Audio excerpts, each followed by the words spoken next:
자, 오랫동안 사람이나 어떤 일에 대한 그 결과를 기다려 본 적이 여러분 있으신지 모르겠어요. 누군가 이런 말을 남겼습니다. 기다림은 미학이다. 참 아름다운 학문과 같다라는 그런 말을 남긴 적이 있습니다.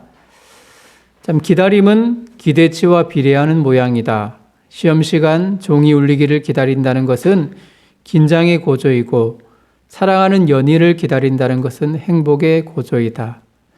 참 맞는 말이지만 다는 아니라고 생각합니다. 마냥 기다린다는 것은 고통이고 마음의 짐이기도 하죠. 언제 이루어지나? 어디까지 참아야 하나? 그런 지루고의 순간들을 우리가 하나하나 지나다 보면 그 결과와 소망을 우리가 기대하지만 참 그 여정은 너무나 막연한 막막함을 더 쌓아 올리는 것이기 때문이죠. 그런데 여러분, 신앙의 세계는 약간 다릅니다. 힘든 기다림이 있지만 오히려 그것은 더 좋은 결과를 우리들에게 창출하고 우리에게 내어주기 때문입니다. 자, 우리는 세상에 놓여 있어요. 자, 세상에는 우리처럼 믿는 사람만 있는 것은 아니잖아요. 그죠? 교회 속에 하나님을 섬기는 사람만 있는 것이 아니라 하나님을 모른 채 세상의 부요함과 또 세상이 주는 그 이익에 기대어 살아가는 이들과 함께 공존합니다. 이곳에서 신앙과 믿음을 지키면서 하늘의 뜻을 온전히 이루며 살아간다는 것이 여러분 쉽습니까? 쉽지 않아요. 요셉을 보면, 오늘 본문에 나타나는 그를 보면 알 수 있어요. 이방 나라의 노예로 팔려간 요셉이 그곳에서 하나님 나라 백성으로 살아가려고 부단히 애를 씁니다. 때로는 그에게 주어진 모든 순간이 이해되지 않고요. 또 때로는 하나님이 정말 함께하는지 의구심마저 들 때가 많이 있는 것이 사실입니다. 위기의 순간에 요셉은 어떤 반응을 보이고 있는가? 그리고 그에게 있어서 하나님은 누구인가?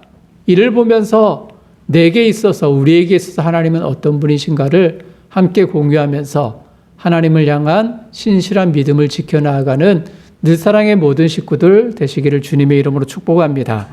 세 가지를 말씀을 드립니다. 자, 첫 번째, 하나, 어떤 상황 속에서도 하나님은 우리와 함께 하십니다.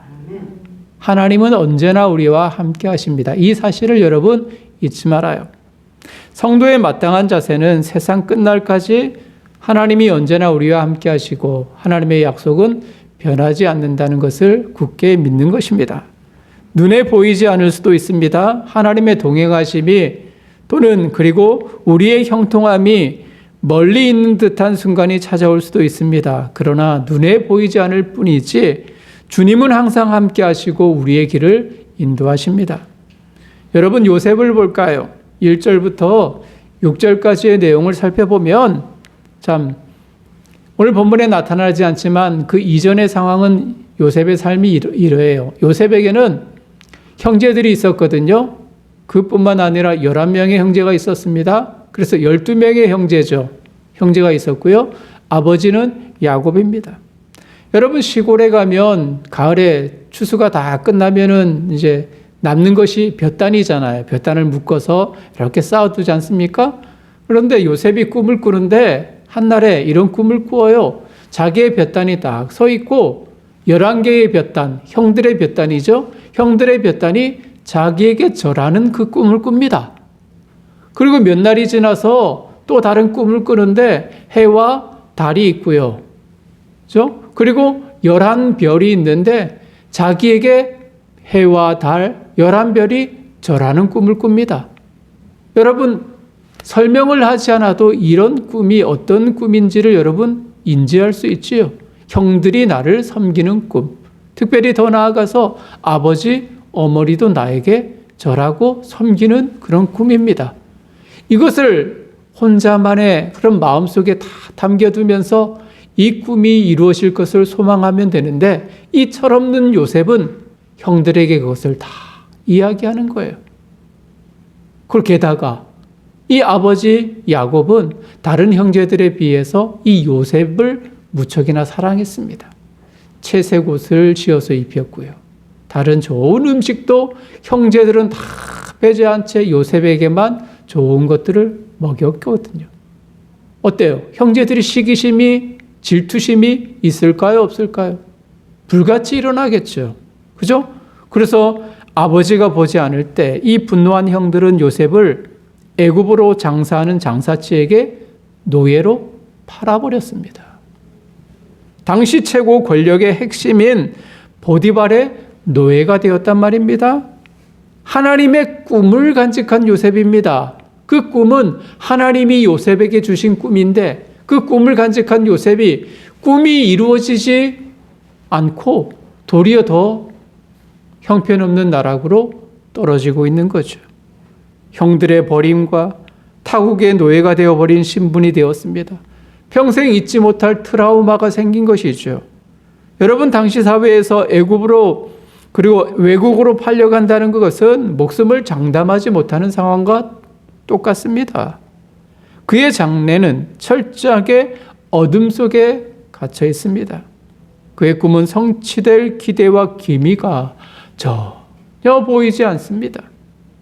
그런데 이상하게도 요셉은 대단히 절망적이고 상처가 가득한 그 순간이었음에도 여러분, 성경을 읽을 때 어떤 느낌이 들어요? 어떤 뉘앙스가 있나요? 참 절망적이다라는 그런 생각이 듭니까? 아닙니다. 저는 오히려 희망적이다, 참 기대가 된다라는 그런 느낌이 남아 있습니다. 이유가 무엇일까요? 한 가지 때문입니다. 그가 어디 있든지 무엇을 하든지 그와 함께 하시는 하나님 때문입니다. 하나님이 요셉을 형통하게 하셨기 때문이에요. 성경에서도 그런 단어들이, 그런 구절들이 참 많이 나타나잖아요. 근데 혹자는 그렇게 이야기해요. 아니요, 목사님 성경을 잘못 보신 것 같습니다. 무슨 말씀을 하세요? 하나님이 그를 형통하게 하셨다고요? 천만에요. 성경을 잘 모르시네요. 라고 말하는 분도 계십니다. 여러분, 그런데요, 형통하다라는 이 단어가 나타나는 여러분 구절을 보았는데 이 단어를 여러분 유심히 보면은 이 단어 자체 단독으로 등장하지 않습니다. 반드시 함께 하신다, 형통하다라는 말과 함께 나타나는 그 구절이 함께 하신다라는 표현과 함께 반복된다는 것을 여러분 확인할 수 있습니다. 물론 형들에게 버림받았어요. 그죠? 종으로 팔렸습니다. 타국에서 종살이합니다. 형통할 수가 없습니다. 혹자는 말할 수 있어요. 이렇게까지 고통스러운데 살 수 있을까? 일반적으로 형통을 뜻하는 바는 먼 일이 잘 되거나 이루어지는 상황을 바라보면서 형통하다라고 이야기를 하죠. 조금 일했는데 많은 임금을 받았거나, 그죠? 높은 지위에 올랐거나 사업을 해서 큰 성공을 거뒀을 때 우리는 일반적으로 많은 사람들이 야, 형통하다라고 이야기를 합니다. 그런데 오늘 본문에서는 형통하다라는 이 단어가 하나님과 함께 하심, 이 단어와 꼭 연결된다는 거예요. 즉, 잘 되는 것은 세상의 관점이 아니라 세상이 바라보는 성공, 업적, 물질의 부를 의미하는 것이 아니라 형통이라는 것은 하나님과 동행하는 것이고 그분이 그를 인정해 주는 것이 형통이다라는 것을 오늘 성경이 우리들에게 알려주고 있는 겁니다. 비록 상황이 어렵지만 그 가운데 되는 일이 있으며 앞으로의 소망도 생기는 거죠. 사랑하는 성도님들, 우리의 기억 한편에 형통이라는 단어의 정의를 바로 세웠으면 좋겠습니다.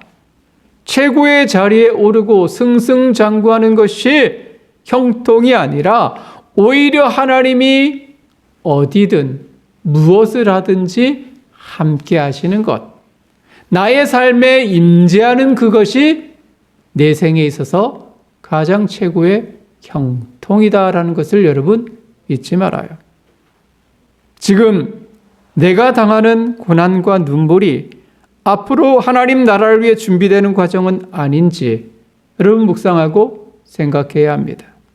과거 어려움이 지난 후 이때를 위함이다라고 우리 스스로의 고백을 할 수 있다면 그는 완벽히 하나님의 지배를 받는, 하나님의 통치를 받는 하나님의 성도임에 틀림이 없습니다. 하나 꼭 기억하세요. 하나님은 어떤 순간이든지 우리와 함께 하신다. 두 번째, 하나님이 우리와 동행하신다면, 함께 하신다면 우리의 선택은 무엇이어야 할까요? 우리의 선택도 하나님이어야 합니다. 이것이 두 번째 요지입니다. 요셉의 선택을 볼까요? 그는 철저히 하나님과 동행하는 삶을 택했습니다. 세상이 주는 즐거움, 편안함보다 하나님의 말씀을 선택했죠. 7절에서 18절, 좀 긴 구절이지만 그 내용을 보면 그래요. 여러분, 보디발의 집이 형통한 이유를 성경은 무엇이라고 밝힙니까? 보디발이 능력이 좋아서? 보디발이 수완이 좋아서? 아닙니다. 오늘 성경은 하나님이 요셉과 함께 하셨기 때문에 그 덕택으로 보디발의 집이 형통했다. 성경은 그렇게 말합니다. 요셉 덕택이라는 이야기죠. 하나님과 함께하는 요셉이 집안의 모든 일을 관리하기 때문이었습니다. 자, 그러던 중에 장군의 아내가 용모가 준수한 요셉을 눈여겨보죠. 그리고 그를 유혹하여서 동침하고자 합니다. 한두 번이 아닙니다. 날마다 집요하게 요셉을 유혹합니다. 여러분, 요셉이 17살 나이에 노예로 팔려갔거든요. 그리고 그가 모든 과정, 어려운 그런 순간순간들을 이겨내서 애굽의 총리가 된 나이가 30세입니다. 13년의 그 시간 속에서 보디발의 집에서 혹은 감옥에서 갇혀있는 기간인데 여러분 20대 그 모든 대부분을 그렇게 보냈습니다. 20대를 보면 알듯이 혈기왕성한 나이잖아요. 그죠? 젊은이입니다. 얼마나 그런 충동들이 많이 있겠습니까?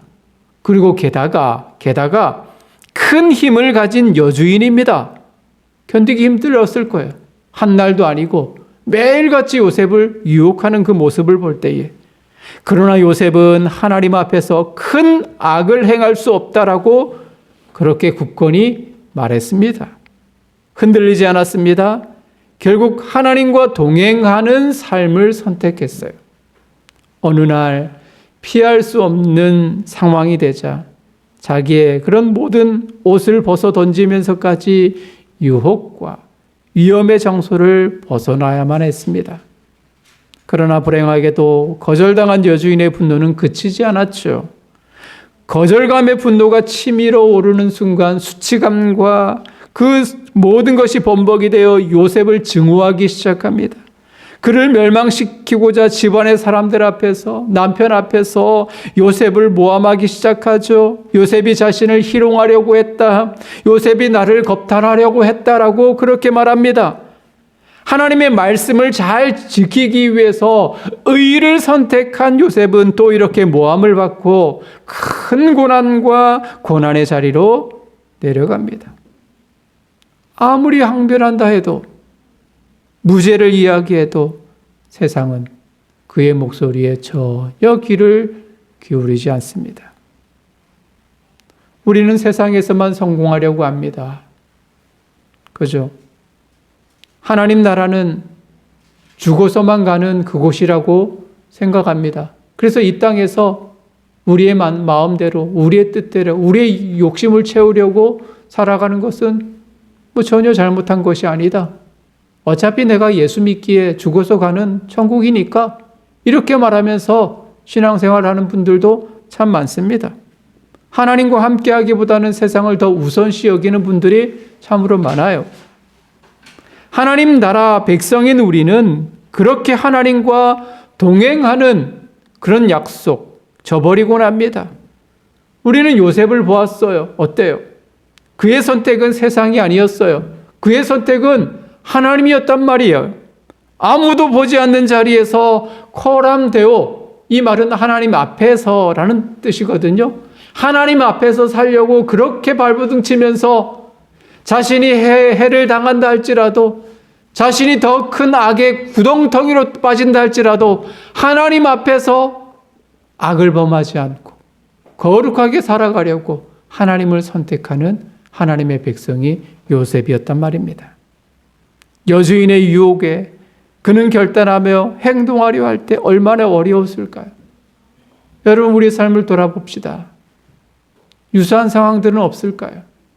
한 청년을 만났습니다. 그 청년은 나이가 돼서 이제는 군대에 가야 될 그런 나이인데 참 신체에 조금 어려움들이 있어서, 여러분 공익 아시죠? 공익으로 이렇게 판결이 나서요, 군포 근처인 그 복지센터에 이렇게 출근하게 되었습니다. 공익이 그 하루에 출근하고 퇴근하고 월요일부터 금요일까지인가요? 토요일까지인가요? 그렇게 매주 아침에 출근하고 저녁에 퇴근하는 그 일이 공익의 의무잖아요. 근데 요즘에 코로나 상황이 좀 많기에, 그죠? 좀 일들이 그렇게 많지 않다고 이야기를 하더라고요. 이제 출근해서 하는 일이 이제 어르신들이 이제 복지센터에 이제 버스에 타고 이렇게 오잖아요. 그럼 부축해서 안까지 모셔다 드리는 일. 그리고 시간이 돼서 집으로 돌아갈 때 또 어르신들을 모셔서 이렇게 또 차에 태워주는 일. 별거 아니잖아요. 시간도 많이 걸리지 않고. 그래서 하루 종일 할 일이 없대요. 그래서 시간이 남아서 핸드폰만 보다가 퇴근해서 이렇게 온답니다. 그런데 불만인 것은, 이 불만을 쏟아놓는 그것은 바로 옆동에 다른 공익들이 좀 많이 있는데, 자기는 혼자 일을 하고 그 옆동에는 다른 공익들이 많이 있어서 그 공익들이 이제 꾀를 내어서 일주일 내도록 출근을 하지 아니하고 월화수목금토 이렇게 당번을 짜서 한 사람만 출근을 한답니다. 그래서 한 사람만 출근해서 동료들 그 카드를 다 출근, 퇴근 도장을 찍어주고 나머지는 일주일에 한 번씩만 출근하는 그 상황을 보면서, 왜 이렇게 불공평해? 다른 공익들은 일주일에 한 번 출근하는데 나는 일주일 내도록 출근해야 돼요. 그렇게 불만을 쏟아놓는 거예요. 여러분, 제가 그 청년에게 어떤 이야기를 해주었을까요? 원론적인 이야기를 해드렸습니다. 자, 공익은 어떤 사람인가? 다른 군인들은 어떻게 군 복무를 하는가? 공익이 아니라 정말 차출이 되어져서 전방에서 이렇게 근무하는 그 군인들은 어떤가? 그렇게 이야기를 했습니다. 원래 의무는 월요일부터 정한 날까지 아침에 출근해서 정한 시간 근무하고 저녁에 퇴근하는 것이 공익의 의무입니다. 그리고 내가 출근하여서 출근 도장을 찍고 퇴근할 때 퇴근 도장을 찍는 것이 올바른 일입니다. 그렇게 하지 않는 것에 대해서 불만과 불평을 가지는 것이 하나님이 기뻐하시는 일일까요? 기뻐하지 않을까요? 그런 이야기만 해드렸습니다. 원론적인 이야기죠. 아마 그분들은 그렇게 평생 살아갈 겁니다. 속이면서 자신의 이익만을 추구하면서 그렇게 살아갈 거예요. 우리는 어떤 유혹과 이익이 우리 눈앞에 있어도 세상보다는, 세상 사람들이 그렇게 선택하고 살아가는 그것보다 하나님을 선택하고 그분의 뜻을 이루어가는 것이 성도다움인 것이죠. 하나님이 우리와 함께 하신다는 약속이 있다면, 사랑하는 성도님들, 우리의 선택은 무엇이어야 된다고요? 우리의 선택도 하나님이어야 합니다. 세 번째, 자, 계속해서 악재는 멈추지 않습니다. 자, 요셉에게 펼쳐진 미래는 내리막길인 것처럼 보이죠? 하나님을 위해 의를 선택했건만 오히려 모함과 오해를 사고 감옥에 갇히게 되어졌습니다. 어려움의 연속이죠. 자, 그런데도 불구하고 하나님은 그 속에서도 모든 계획을 가지고 계신 하나님이십니다. 이것이 세 번째 주제입니다. 어떤 상황 속에서도 하나님은 우리를 향한 당신의 계획을 멈추지 않습니다. 19절에서 23절 말씀을 보면은요. 자, 장군도 요셉보다는 그의 아내의 말을 더 신뢰했습니다. 그리고 크게 분노했죠. 자, 그런데 여러분 성경을 보면은요, 좀 자세히 보면, 자, 보디발이 누구에게 화를 냈을까요? 요셉에게 화를 냈을까요? 아니면 그의 아내에게 화를 냈을까요? 성경은 답하지는 않아요. 그런데 아마도 요셉이 아니라 그의 아내에게 분노했을 가능성이 농후합니다. 상상력을 동원한다면 요셉은 노예입니다. 재산과 똑같아요. 그가 행한 일에 대한 대가를 장군이 처리한다면 요셉이 죄를 지었다라고 100% 확신한다면 장군이라면 요셉을 어떻게 했을까요? 즉시 그 자리에서 죽여버렸을 겁니다. 그렇게 신뢰했는데 나를 배신해? 이런 고약한 놈. 그리고 요셉을 죽여버렸을 겁니다. 그런데 장군은 그렇게 하지 않았거든요. 요셉의 무죄를 확신했습니다. 그런데 왜 그랬을까요? 자신의 체면 때문에 아내가 아닌 요셉을 감옥에 가두어 버렸습니다. 과연 이러는 중에 하나님은 어디 계실까요? 요셉은 함께 하시는 하나님의 뜻에 순종했는데 하나님은 과연 요셉과 함께 하실까요? 물론이다 말할 수 있어요. 그가 갇힌 감옥은 이미 하나님이 예비하신 곳이기 때문이에요. 감옥에서도 그는 인정을 받습니다. 감옥의 대소사를 맡아 일하는 위치에 오릅니다. 주위의 모든 이들이 하나님이 요셉과 함께 한다는 그 사실을 확인했기 때문이죠. 그리고 가장 결정적인 것은 그 감옥이 어떤 곳이냐면은 다른 곳과 차이가 있는 곳입니다. 즉, 다시 말해서 왕의 죄수를 가두는 감옥입니다. 이것은요, 무죄가 판결이 나거나 죄수가 무죄가 판결이 나거나 혹은 다른 공로를 인정받으면 곧바로 왕의 곁에서 일할 수 있는 그 죄수들만 모인 곳입니다. 요셉이 갇힌 감옥은 끝없이 내려가는 길이었는지는 모르겠지만 반전을 이루는 튀어오르는 계기가 되는 장소였단 말이죠. 하나님의 꿈이 신속히 이루어지는 길이었단 말입니다. 이후 우리는 성경을 잘 알고 있어요. 요셉은 유력한 사람을 만납니다. 감옥에서. 그죠? 그리고 그들을 통해서 애굽의 왕 바로를 아련합니다. 바로의 모든 문제를 해결해 주고 요셉이 드디어 애굽의 총리가 되죠. 바로 그 꿈을 이루어가는 하나님이 요셉을 세워주는 그 장소가 바로 요셉이 갇힌 감옥이었단 말입니다.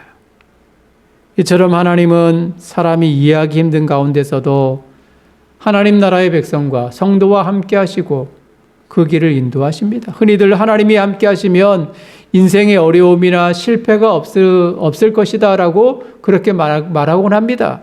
하지만 참된 하나님의 백성은 온전한 건강한 신앙생활을 감당하는 하나님의 성도는 고난과 핍박도 하나님의 크신 계획의 일부임을 인정하는 거예요. 왜냐하면 그것이 진실로 형통한 길이고요. 형통한 결과를 낳기 때문입니다. 사랑하는 성도님들, 주어진 상황이 어렵고 세상적으로 형통하지 못한다고 느낄 때 여러분은 과연 누구를 찾으십니까? 무엇을 의지하십니까? 고난 중에 하나님이 함께 하셨던 기억이 있다면 여러분 무엇이 있을까요? 잠시 제 이야기를 하죠. 아주 젊은 나이 20대 초반의 이야기입니다. 저는 이제 신학교를 지원하여서 입학했다고 이야기를 좀 드린 적이 있습니다. 그 시절에 참 재미있는 시험을 한 적이 있어요. 모든 재정권과 모든 삶의 통치자가 하나님이심을 저는 고백하면서 하나님께 참 무모하지만 하나님께 참 도전하면서 시험하면서 자, 이렇게 살기로 한번 결정해 본 적이 있어요. 이제는 형제들 부모님의 모든 용돈을 끊고 하나님만을 의지하면서 살아가겠다. 하나님 내 삶을 인도해 주십시오. 이렇게 기도하면서 결단하며 나간 적이 있어요. 그래서 학교에 가기 위해서 역에서 이제 기차를 타고 가야 했거든요. 역까지 가는 이제 토큰 하나만 가지고 학교에 간 적이 있습니다. 토큰을 가지고 역에서 내렸어요. 이제 아무것도 없습니다. 어떻게 학교를 가죠? 무임승차를 해야 할까요?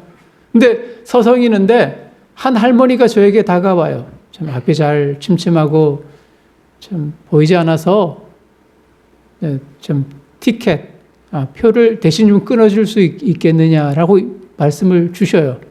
그래서 기꺼이 돈을 받아서 표를 끊어드렸거든요.